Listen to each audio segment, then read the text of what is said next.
Fans को में खुशी खबर जियो आनिला सस्ता प्लान। गत मासरे जियो एयरटेल वोडाफोन से मोबाइल रिचार्ज प्लान को महंगा कर लक्ष लक्ष यूजर सरकारी टेलीकॉम बीएसएनएल को शिफ्टिंग होइछंती। तथापि रिलायंस और जियो यूजर्स मानू अनेक सुविधा प्लान जोगाई जो कि यूजर्स माने अनलिमिटेड कॉलिंग डाटा सुविधा पाई परिबे।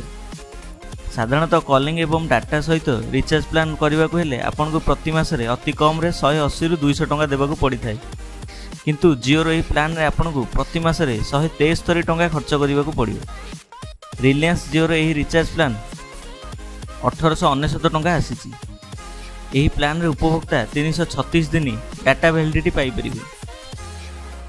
जियो रो प्लान यूजर्स मानकू अनलिमिटेड वॉइस कॉल दिया जिवो।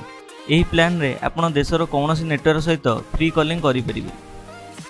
यह व्यतीत यही प्लान रे समुदाय 24 GB हाई स्पीड डाटा प्रदान करा जिवो।